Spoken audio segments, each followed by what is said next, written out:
સરકારની જંત્રી દર વધારાની ચાલી રહેલી કવાયત સામે પ્રજામાંથી દરરોજ વિરોધના સૂર ઉઠી રહ્યા છે। પ્રજામાં સરકાર સામે ભારે આક્રોશ અને રોષ ભભૂકી રહ્યો છે।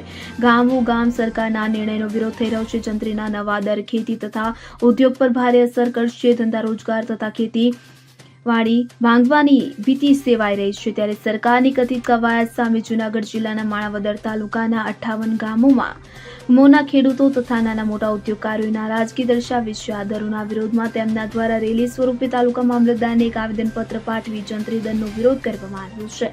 મુખ્યમંત્રી તથા સંબંધિત સચિવો, સાંસદ, ધારાસભ્ય વગેરેને ઉદ્દેશીને લખાયેલા આવેદનમાં જણાવ્યું છે કે વર્ષ 2011માં સરકારે જંત્રીના દર જે જૂના હતા તેમાં વધારો કરવાની કવાયત કરી ભાવ વધારો ઝીકી દીધો હતો અને હવે એ જ જંત્રી દર ફરી ડબલ કરવાની સરકાર દ્વારા હિલચાલ ચાલી રહી છે। ત્યારે તાલુકામાં હાલમાં ખેતીની જમીનના ભાવ પ્રતિ ચોરસ મીટર 180 થી 200 સુધીના જંત્રી દર હતા તથા ઔદ્યોગિક હેતુની જંત્રી પ્રતિ ચોરસ મીટર 300 થી લઈને 500 સુધીના દર હતા કે જે તારીખ 18/4/2011ની જંત્રી મુજબના હતા। ત્યારબાદ તારીખ 15/4/2023 થી ઉપરોક્ત દર ડબલ કરવામાં આવ્યા હતા અને ફરી પાછો 2024નો મુદ્દો તૈયાર કરવામાં આવ્યો છે, જેમાં પ્રતિ ચોરસ મીટર 1820 થી 5000 સુધી ઔદ્યોગિક હેતુને જંત્રી ચોરસ મીટર 3500 થી 5000 સુધી કરવાની તજવીજ ચાલી રહી છે। આમ ઔદ્યોગિક હેતુ માટેની જંત્રી મુજબ 1 વીઘાના 70 થી 80 લાખ રૂપિયા થાય છે અને ખેતીના હેતુ માટેની જંત્રી 1 વીઘાના 30 થી 50 લાખ થાય છે। જો આવા દરની અમલવારી થશે તો આ તાલુકાનો વિકાસ રૂંધાઈ જશે અને વેપાર જમીનના સોદા અટકી પડશે। તેથી પડી ભાંગશે અને વેપારીનું નામું નખાઈ જશે।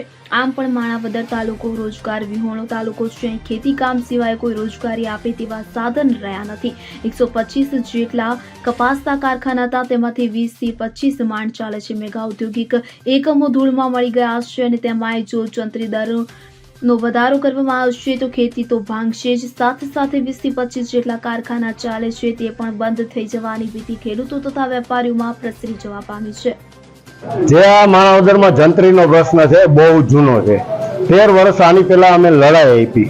હવે એ લડાઈ એવી હતી કે 5 જણા જાય, કારણ કે નાના માણસો કોઈ આવી અગવાના નથી, જેને લેવે જ નથી કરવી। હકીકતે અમારી માંગણી એવી છે કે કોઈ પણ જગ્યાએ તમે સર્વે કરાવો તો એ સર્વેને તમે કાયદેસર ખેડે સુધી જાઓ કે અમારે જમીન લેવી છે, પછી તમને ઓરિજિનલ પ્રશ્નની ખબર પડશે કે કેટલાનો દસ્તાવેજ આવે છે, કેટલા કોણ ચેક સ્વીકારશે, કેટલા વ્હાઇટના પૈસા થાય છે ને આ દસ્તાવેજ શક્ય છે કે નહીં।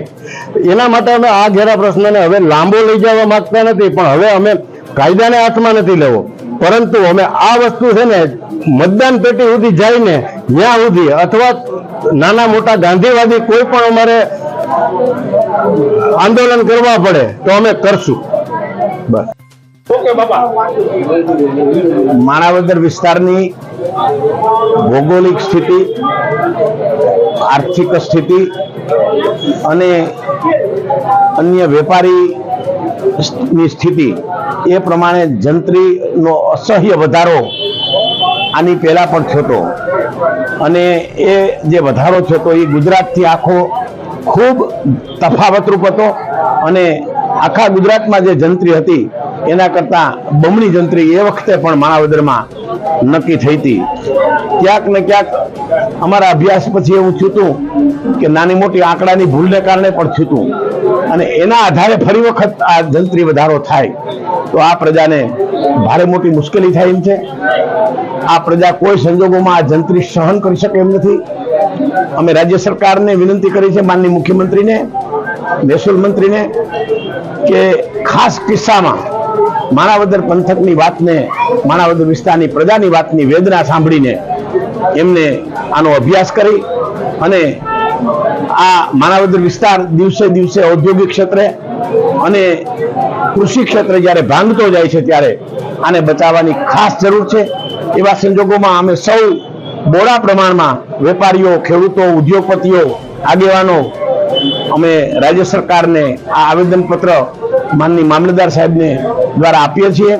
તો રાજ્ય સરકાર આ બાબતમાં ખૂબ ગંભીરતા લઈ, આખા ગુજરાતમાં આ વાત છે પણ ખાસ કિસ્સામાં અમારા માણાવદર વિસ્તારની પ્રજાની આ વાતની નોંધ લઈ એવી અમે રાજ્ય સરકારને વિનંતી કરવા માટે આવ્યા છીએ અને ખૂબ ઊંડાણપૂર્વક માનનીય મુખ્યમંત્રીશ્રીને પણ વિનંતી કરીએ છીએ કે આપ સીધો રસ લઈને આ વિસ્તારની પ્રજાને, આ વિસ્તારના અર્થતંત્રને, આ વિસ્તારની ખેતીને અને આ વિસ્તારના નાના માણસોને બચાવવા માટે આપ ખૂબ પ્રયાસ કરીને પણ આમાં કંઈક અમને ફેરફાર કરો એવી અમે વિનંતી કરવા માટે બહુ બોડા પ્રમાણમાં અહીંયા મામલતદાર ઓફિસે આવ્યા છે.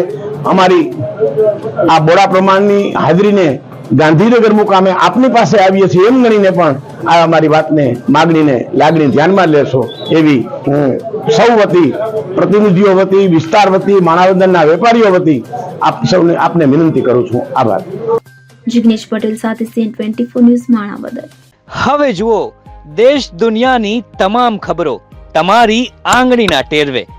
ઉઠાવો મોબાઈલ અને ગૂગલ પ્લે સ્ટોર પરથી ડાઉનલોડ કરો અમારી CN24 ન્યૂઝ મોબાઈલ એપ.